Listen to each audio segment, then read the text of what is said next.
ओम नमः सिद्धेभ्यः। अहिंसा परमो धर्म की। आचार्य गुरुवर श्री कुंद कुंद भगवान की। आचार्य गुरुवर श्री ज्ञान सागर मुनि महाराज की।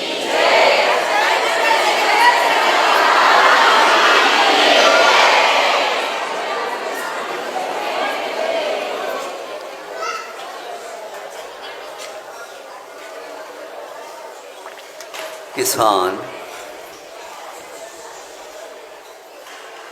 कोई भी बीज बो लेता है, उसकी फसल जो आती है महीनों में आती है। किसी किसी में 6 महीने लगते हैं, किसी में 2 महीने 3 महीने लगते हैं, आदि आदि। और उसके लिए बीच बीच में वर्षा रुकने के कारण वह अपने कूप में से पानी निकाल करके खेत को देता है और चरस के माध्यम से यह कार्य वह करता है। ऐसा है नहीं कि खेत को एक एक लोटा एक एक बाल्टी देते जाओ। वह निरंतर उसके लिए बहना चाहिए, रुकना नहीं चाहिए। एक स्थान पर यदि वह रुक गया तो पूरी खेत में नहीं जाने के कारण जो बोया है वह भी सड़ जाता है और बीज की हानि हो जाती। तो वह चरस के माध्यम से पानी पिलाता। अब चरस के माध्यम से पानी पिलाता है तो चरस को खींचे कौन? कूप में से पानी निकालने के लिए चरस साधन है, उसको कौन खींचे? अरहट होता है तो वह हाथ से भी किया जा सकता है, लेकिन बहुत देर लगता है। इसके लिए बैल लगाई जाती है और बैल को वह बार बार कुएं की ओर ले जाता है और वह किसको क्या बोलते हैं, रिवर्स गाड़ी। सामने नहीं, वह पीछे पीछे उसको खींचता रहता है और वहाँ पानी तक पहुँच जाती है चरस। फिर उसको भीतर पहुँचा करके उसको भर लेता पूर्ण। फिर इसके उपरांत सीधे बैलों को चलाता।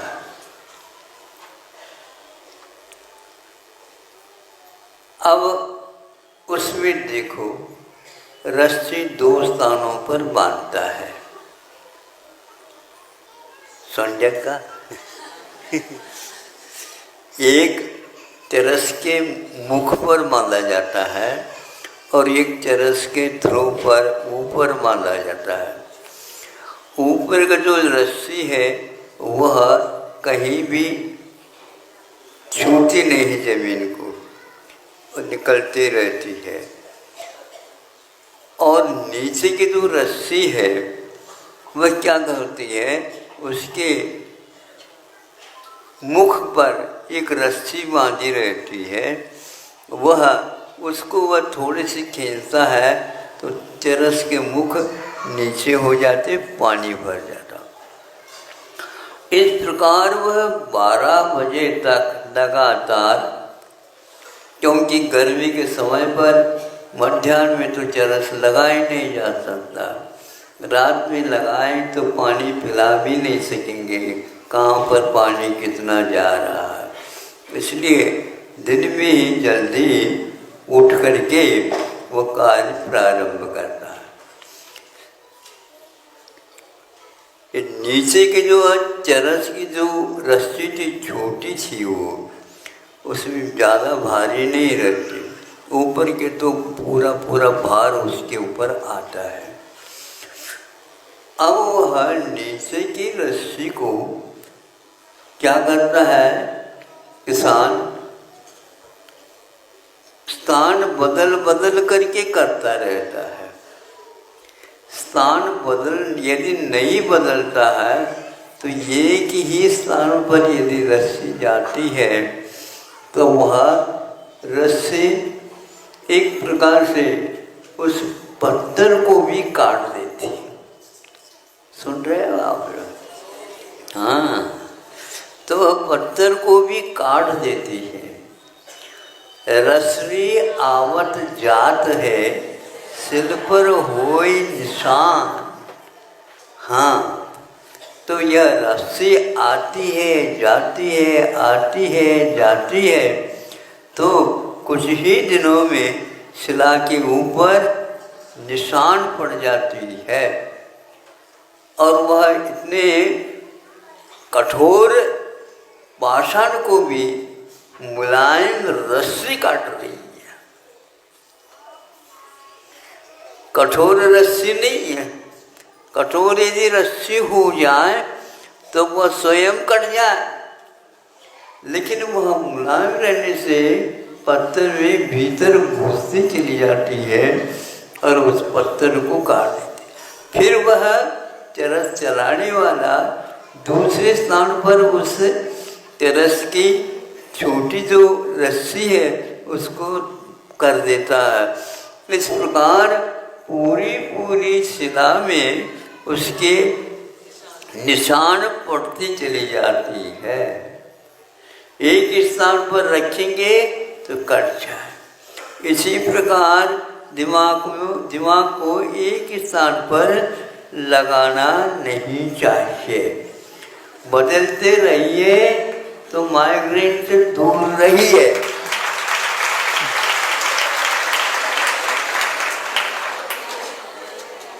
और यदि नहीं बदलोगे गड़बड़, माइग्रेन। हाँ, ये बात है। मतलब ये है कि सही पूछा जाए, ध्यान की मात्रा कम और दूसरे कामों में उसको लाओ काम में। इस प्रकार होने से उपयोग में कभी भी कमी नहीं आती है। और आमनाएं वगैरह करते हैं तो उसमें 83 गणित नहीं लगाना चाहिए। 1 घंटे में हमने 4 श्लोक मुखाग्र कर लिए, 10 घंटे में कितने? हाँ 40 तो होना चाहिए। वो 2-3 तो श्लोक याद रहते हैं, फिर बाकी सब। इसीलिए ध्यान की मात्रा तो स्वस्थ है, एकाग्रता आती है उसको, उसके लिए बताया। लेकिन उसके लिए भी अंतर्मुहूर्तात्, ये तत्वार सूत्र 9वें अध्याय में ध्यान के लिए कहा। उत्तम संघनश्चापि, उत्तम संघन वाला भी यदि है तो भी उसका ध्यान ज़्यादा अंतर्मुहूर्त ही टिकता, उसी में काम होना है। और तुम सिर को बांध बूंद करके लगो अध्ययन करने में, तो फिर वो बंध जाएगा। इसीलिए हमें ये याद रखना चाहिए कि शिला के ऊपर तो निशान पड़ जाए लेकिन हमारी रस्सी नहीं कटे।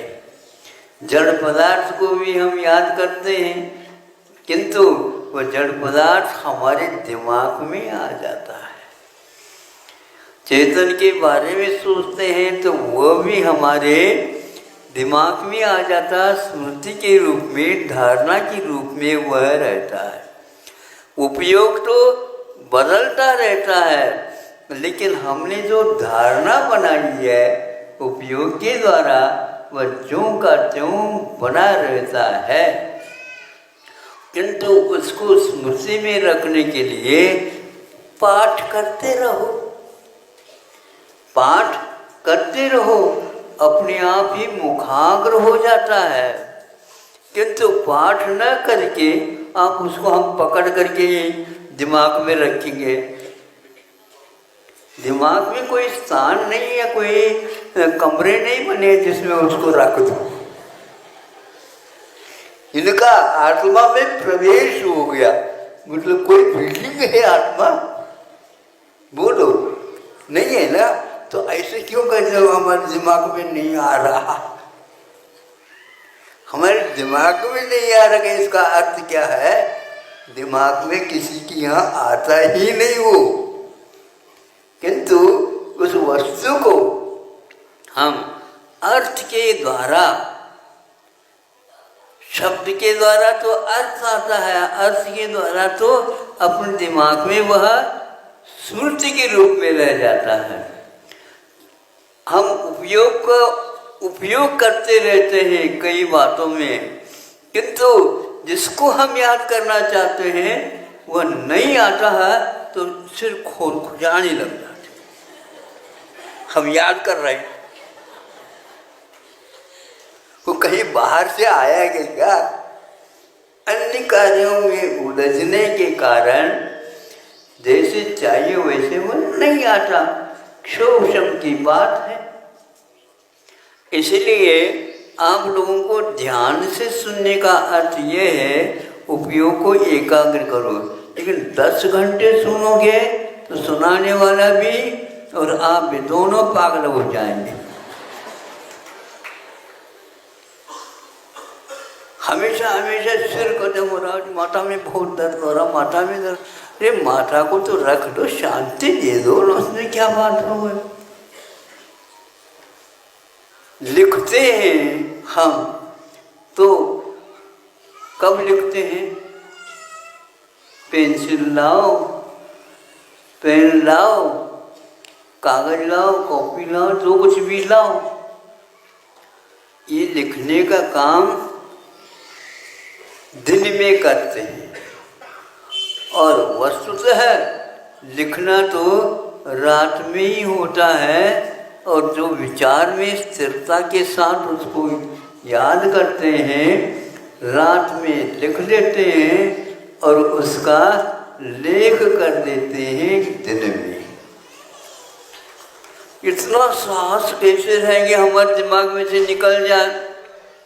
कैसे निकल सकता? उसको 4-5 बार दोहराओ, उस वाक्य को, उस पंक्ति को, उन शब्दों के क्रम को। यही जो ना पेंटिंग करने वाले, ड्राइंग करने वाले, चित्र लेखन करते हैं, वो लिखना बाहर नहीं होता, भीतर होता है। अपने ज्ञान में एकाग्रता के साथ उस आकार को, उस वस्तु को आकार दिया है, उस आकार को बार बार आप वहीं उसी रूप में आप करते जाओ, चित्र अपने आप ही लिखने में आ जाएगा। उपयोग करना बहुत आसान भी है और बहुत कठिन भी है। हम इधर उधर इसको पहुंचा देते हैं तो उस रस्सी में ये शक्ति है, वह उसको भी काट देती है। कितने भी दिन का क्यों न हो, संस्कारित यदि वह उपयोग है, वह 3 ವರ್ಷದ बुद्धि 100 ವರ್ಷದವರೆಗೆ।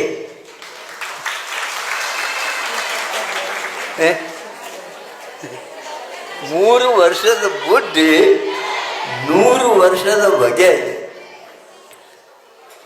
3 वर्ष में जो संस्कार दिए गए हैं, वो कुछ जानता तो है ही नहीं, लेकिन वो संस्कार 100 वर्ष तक अपना काम करता रहता है। आप भोजन करो और भोजन करने के उपरांत वहाँ सप्त धातु के रूप में यात्रा करता हुआ चला जाता है, और प्राणों के अवधारण के लिए, प्राणों को सुरक्षित रखने के लिए वह काम करता रहता है। आज का खाया हुआ यदि संघातन क्रिया बहुत विशुद्धि पूर्वक है तो वह 100 साल तक भी अपना काम कर सकता है। और कर्म सिद्धांत से हम सोचते हैं मतलब 70 कोड़ा कोड़ी तक भी, 40 कोड़ा कोड़ी सागर प्रमाण भी अपना काम कर सकता है। अब हमारे उपयोग में इतने शुद्धि आ जाए, विशुद्धि आ जाए, तो वह ज्यों का त्यों काम करता रहता है। तो प्राण इसी को बोलते हैं, जिन प्राणों के माध्यम से जीव जीवित रहता है। और प्राणों को यदि क्षति पहुंच जाए तो वह जीवित न रह करके मृतक हो जाता है। हम अपने जीवत्व को सुरक्षित रखें और वही भोजन करें, उसी प्रकार का पेय का उपयोग करें जो अपने लिए संगातन क्रिया में अनुकूलता पैदा कर सके। रस ज़्यादा लेने से रस बनता है ऐसा नहीं है। जठराग्नि के ऊपर वो सब आलंबित है, अवधारित है। यदि जठराग्नि नहीं है तो आप कुछ भी खा लो वह पचेगा ही नहीं, किंतु कुछ भी खा लो बचता ही नहीं जो किसान परिश्रम करता है। नहीं समझे, आराम ले लो, आराम ले लो। आराम क्या होता है बता? आराम एक प्रकार से श्रम, क्लेद, खेद, खिन्नता आदि जब हो जाती है उस समय आराम करो। अर्थात खेद के कार्य मत करो, श्रम के कार्य मत करो। हाँ, थोड़े से बैठ जाओ, पसीना तो सूखने दो।